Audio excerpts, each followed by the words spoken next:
నమస్తే, welcome to our channel. నేను మీ పద్మావతి. ఈరోజు మన ఛానల్లో ఒక ఎక్స్ట్రీమ్ ఎపిసోడ్ని మీ ముందుకు తీసుకొచ్చా. అయితే ఇంతవరకు కూడా ఎవ్వరు ఇంతవరకు వినని కనని ఒక సరికొత్త న్యూస్ని మీ ముందుకు తీసుకొచ్చేసాను. అని చూడడానికి మీరు కూడా రెడీగా ఉండండి. అయితే ఈరోజు మన స్టోరీలో ముగ్గురు మొనగాలు అనే కాన్సెప్ట్ నేను మీకు చెప్పబోతున్నా.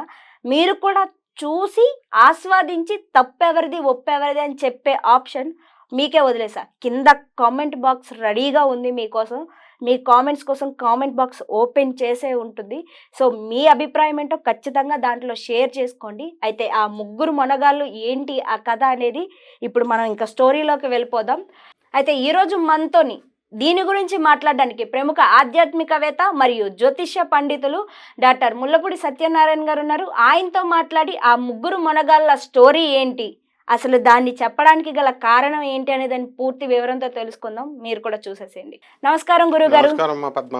గురుగారు, చాలా కాలం తర్వాత మళ్ళీ మనం కలిసాము. అయితే ఈ రోజు మనం మాట్లాడుకోబోయే టాపిక్ వచ్చేసి అనే ఛానల్ గురించి మీకు ఐడియా ఉంటుంది. దాని గురించి మేము ప్రత్యేకంగా చెప్పక్కర్లేదు. అందులోని గారంటే ఎవ్వరికి తెలియని వారు లేరు. ఆమె వీడియోస్ ని చాలా మంది ఫాలో అవుతూ ఉంటారు.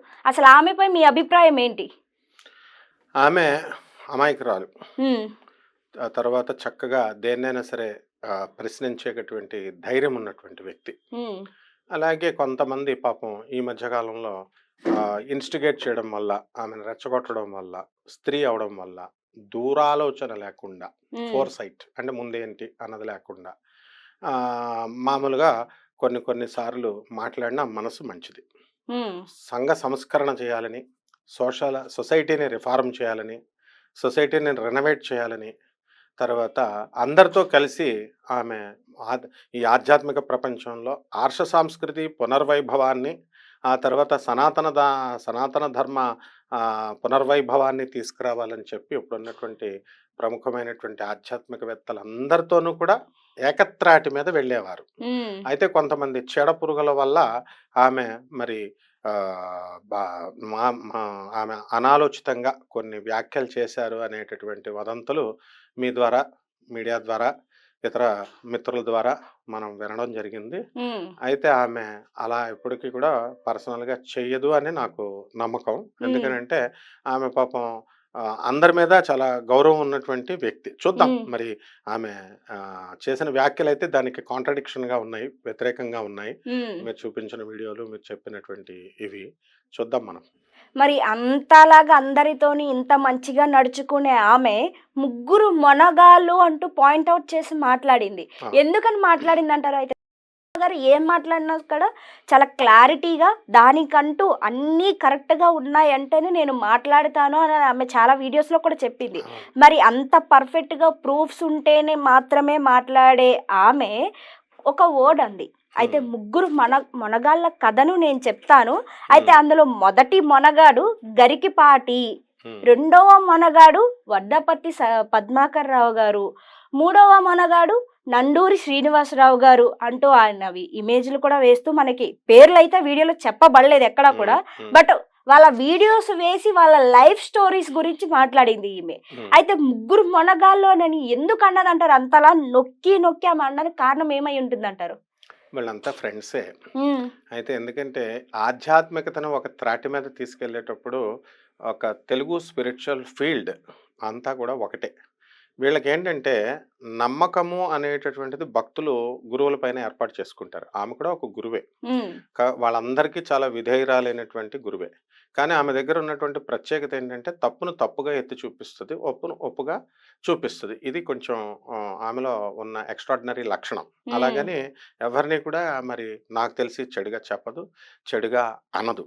ఒకవేళ అన్నది, ఒకవేళ ఏమైనా చూపించింది అంటే ఇతర చీడ పురుగుల వల్ల, ఆమెని ఫ్రెండ్స్ చుట్టూ చేరి చీడ పురుగుల వల్ల అలా అనాలేమో తప్ప ఆమె వ్యక్తిగతంగా కొంచెం మంచి లక్షణాలు ఉన్నటువంటి మహిళామూర్తి.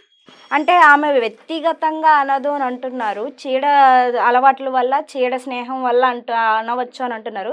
ఇప్పుడు మనమైతే ఎటువంటి ప్రూఫ్స్ లేకన్నా ఎవరిని మనం నిందించడానికి మనకి అవకాశమే లేదు. అవును. ఒక మీడియా రంగంలోకి మనం హ్మ్. ఒకటి ఏదైనా పెట్టాము హ్మ్. అంటే. అయితే హ్మ్. ఇప్పుడు ఆమె అలా అన్నది అని అనడానికి మనకి విత్ ప్రూఫ్స్‌తో ఉన్నాయి. హ్మ్. అయితే మీరు గరికపాటి గారి దగ్గర కావచ్చు, వర్ధిపతి పద్మాకర్ రావు గారి దగ్గర కావచ్చు, ఆఖరికి నండూరి శ్రీనివాసరావు గారి దగ్గర కావచ్చు. హ్మ్. మీరు గురుతుల్యం చేశారు. వాళ్ళు హ్మ్. మీకు గురువులు. హ్మ్. వాళ్ళ హ్మ్. దగ్గర మీరు అవును. శిష్యరికం హ్మ్. చేశారు ఎంతో హ్మ్. కొంత.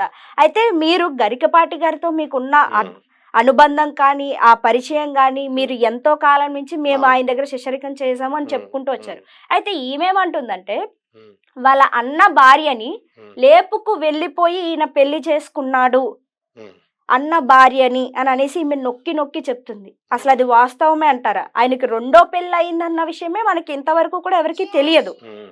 మరి అది ఎప్పుడు జరిగింది అనేది గురించి పక్కన పెడితే, ఒక అన్న భార్యకి ఈయనే తగాదాలు పెట్టారు. హ్మ్. ఈయన వల్లే వాళ్ళు విడిపోయారు.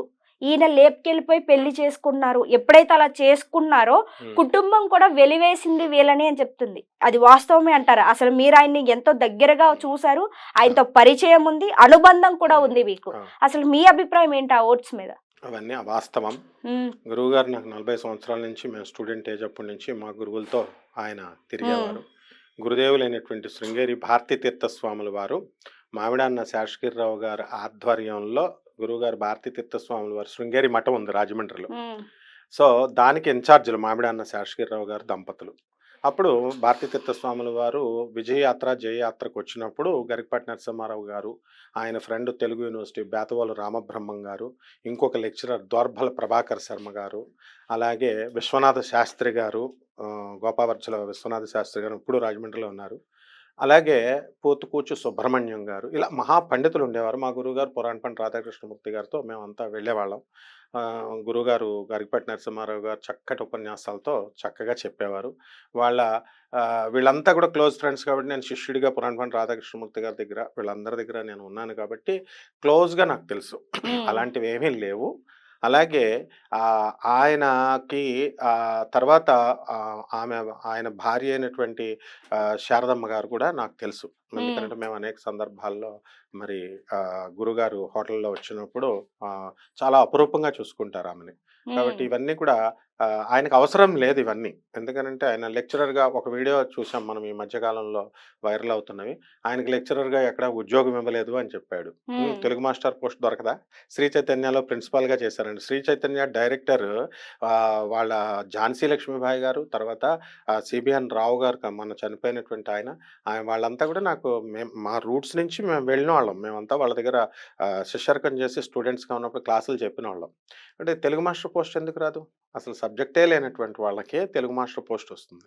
అలాంటిది ఆయన ద్విసహస్రావధాని అద్భుతమైనటువంటి ప్రతిభా పాటవాలున్నాయి. ఆయనకెందుకు రాదు? అంటే ఇది అబద్ధము. తెలుగు హ్మ్. లెక్చరర్ పోస్ట్ రాకపోవడము అబద్ధము. తర్వాత శ్రీ చైతన్య కాలేజ్ తీసేసింది, తోలేసింది అనేదేదో చెప్తున్నారు. అది శ్రీ చైతన్య కాలేజ్ తోసేయడాలు, మెడపెట్టి గెంటేయడాలు ఇలాంటివి ఏమి ఉండవు. ఎందుకంటే అడ్మినిస్ట్రేషన్ అంతా నాకు తెలుసు. కాబట్టి అది కూడా అబద్ధం. హ్మ్. ఇకపోతే మూడవదొచ్చేసరికి గురువుగారు రూ. 100,00,00,000 సంపాదించారు 3,000 జీతం నుంచి అంటున్నారు. 100,00,00,000 ఎక్కడైనా వస్తదా? ఆయన హ్మ్. వాళ్ళ ఫాదర్ కూడా ఆస్తిపరులు వాళ్ళు కొద్దిగా ఏదో 4 ఎకరాలో, 5 ఎకరాల పొలం ఉందని ఆయన అనేకమైన ఇంటర్వ్యూస్‌లో చెప్పారు. మాకు వ్యక్తిగతంగా తెలిసింది పక్కన పడేయి. ఆయన ఇంటర్వ్యూస్ నుంచి చెప్పింది. ఆయనేమి లే మ్యాన్ ఆన్ ద రోడ్ కాదు మొదటి నుంచి గూడా. మంచి స్థాయి ఉంది. ఆ తర్వాత ఆయన వివిధ హోదాల్లో అధ్యాపకుడిగా చేస్తూ చక్కగా మనకి ఈ యొక్క కాకినాడలో కూడా గరికపాటి కాలేజెస్ అని ఇలా చాలా కాలేజెస్ రన్ చేసి లాస్ అయ్యారని ఆయనే చెప్పారు. ఆయన స్టూడెంట్స్ కూడా మాకు కలుస్తూ ఉంటారు. చెప్తారు. గరికపాటి కాలేజెస్ అనే పెట్టారు అని చెప్పేవారు. సో, ఇవన్నీ కూడా ఆయన ఎవరికైనా సరే విద్వాన్ సర్వత్ర పూజ్యతే. విద్వానుడు ఎప్పుడూ పూజింపబడతాడు. ఆయన మరి అసలు అవకాశాలే లేవు. ఆయన నష్టాల్లో కూరుకుపోయాడు. వాళ్ళ ఇంట్లో వాళ్ళు తోలేశారు. ఇదంతా అవాస్తవాలు ఇవన్నీ కూడా అబద్ధాలనమాట. హ్మ్. అలాగే ఈయన పెళ్ళిళ్ళు చేసుకోవడాలు ఆయన ఏదో డైవర్స్ అయ్యినట్టుగా చెప్తున్నారు. డైవర్స్ అయితే మ్యారేజ్ డిసాల్వెన్సీ సర్టిఫికేట్ ఉంటుంది గదా! ఆర్డర్ ఇచ్చిన కోర్టు జడ్జ్ ఇచ్చిన మ్యారేజ్‌ని డిస్మిస్ చేస్తూ ఆర్డర్ ఉంటుంది గదా! అవేం లేవు. ఉమ్, తర్వాత రెండవ విషయం, వాళ్ళ పిల్లలు పుట్టారని అన్నారు. వాళ్ళ పిల్లలు పుడితే మదర్ పేరు, ఫాదర్ పేరు రాస్తారు కదా! ఆయన పీహెచ్‌డీ చేశాడు సెంట్రల్ యూనివర్సిటీలో. అవన్నీ ఉన్నాయా? వీళ్ళకేమన్నా తెలుసా చెప్పినోళ్ళకి? అవన్నీ మాకు తెలుసు. కాబట్టి ఉమ్, అలాంటివన్నీ ఏమి లేవు. కాబట్టి అవన్నీ అవాస్తవాలు. కాకపోతే మరి మేము చిన్నపిల్లలం కాబట్టి మా గురువులు వాళ్ళు మాట్లాడుకునేవారు కాబట్టి మాకు తెలియకుండా ఏమైనా వ్యవహారాలు జరుగుంటే అది నాకు తెలీదు కానీ, నాకు తెలిసినంత వరకు ఆయన క్లీన్ షీట్, చాలా సౌమ్యుడు. కాకపోతే దర్పంగా, హుందాగా ఎప్పుడూ ఉమ్. ఉంటారు ఉపన్యాసాల్లో. చక్కగా మంచిగా పంచె కట్టుకొని మంచి దర్భంగా వెళ్తూ అందరికీ కూడా దర్జాగా నమస్కారం చేస్తూ ప్రతి చిన్నవాళ్ళకి కూడా నమస్కారం చేస్తూ ఉంటారు. నాకు తెలిసిన ప్రత్యేకమైనటువంటి అనుభవం ఏంటంటే, ఇప్పుడు చిన్న చిన్న వాళ్ళు కూడా వీడియోల్లోకి వస్తారు. 1, 2 వీడియోల్లో వచ్చేసి ప్రముఖ ఆధ్యాత్మికవేత్త, లేకపోతే ప్రముఖ బ్రహ్మశ్రీ అది ఇది అని పెట్టేసుకుంటూ ఉంటారు. ఆ తర్వాత మనం పలకరించినా బిల్డప్లు ఇస్తూ ఉంటారు. అవును. కానీ ఆయన అలా కాదు. ఎవ్వరు రోడ్డు మీద ఎటువంటి చిన్న పర్సన్ వెళ్ళినా సరే, గురువుగారు నమస్కారం అండి అంటే ఎంతో ఆప్యాయంగా, ప్రాణప్రదంగా పలకరిస్తారు. అయితే ఆయన దగ్గర ఉన్నదేంటంటే టీచర్ కాబట్టి బేసికల్‌గా హుందాతనం మెయింటైన్ చేస్తారు. డిస్టెన్స్ మెయింటైన్ చేస్తారు. ఎందుకంటే మన బుద్ధులన్నీ కోతి బుద్ధులు గదా! ఇప్పుడు look only at the brighter side of the life of any person అంటాం. ఓన్లీ బ్రైటర్ సైడ్ మాత్రమే చూడండి.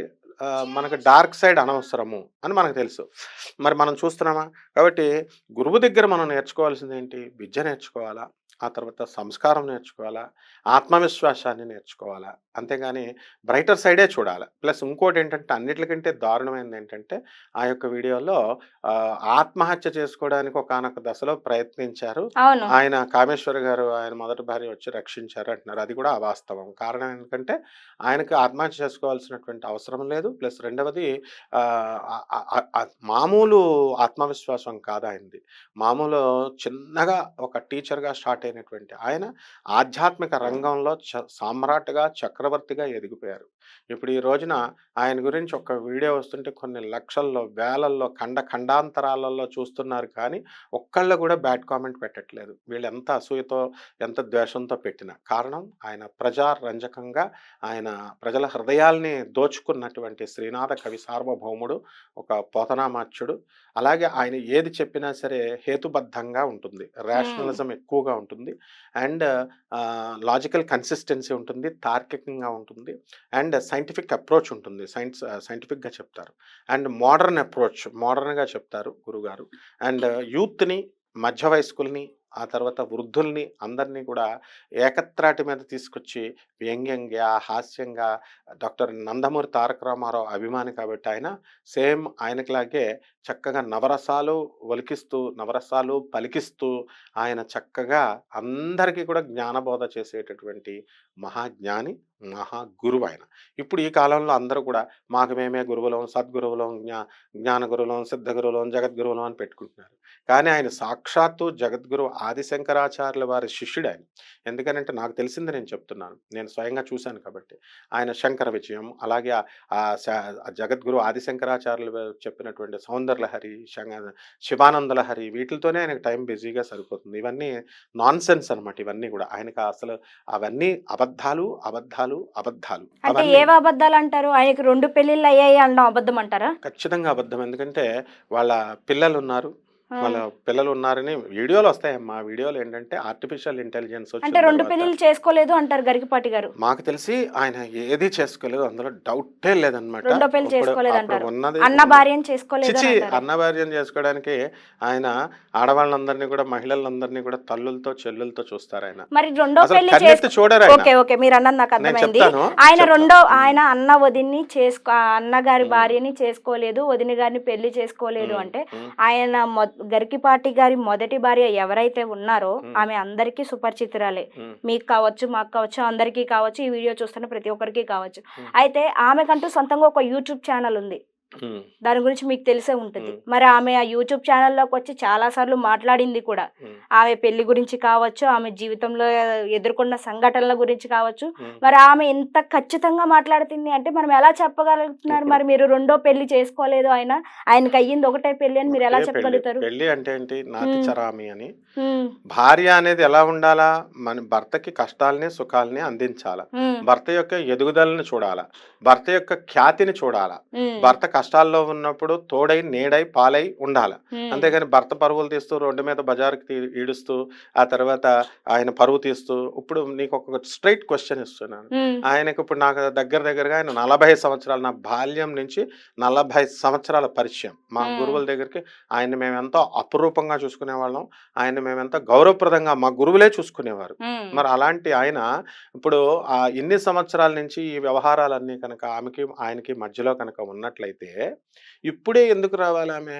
అదే పద్మ నేను అడగాలనుకున్న క్వశ్చన్. మరి యాక్చువల్లీ నేను పద్మశ్రీ అడగాలనుకున్న ఎవరైనా క్వశ్చన్ అది. చెడగొట్టాలనుకున్నారనుకో, ఉమ్, ఇప్పుడు ఆమె అసూయ పడింది అని జనాలు అంటున్నారు. అసూయపడి ఆయనకు వచ్చిన పేరు ప్రతిష్టలు అవును. అసూయపడి వస్తుంది అంటున్నారు. ఉమ్, అసూయ పడాల్సిన సమయం ఇది కాదు. అసూయ ఎప్పుడు పడాలా? ఆయనకి పద్మశ్రీ అవార్డు వచ్చినప్పుడు అసూయ పడాలి. ఎందుకంటే శిఖరాలు ఎంతోమంది ఎదురు చూస్తూ ఉండేటటువంటి శిఖరాలు పద్మశ్రీ అవార్డు అందుకున్నప్పుడు ఏమైంది ఆమె?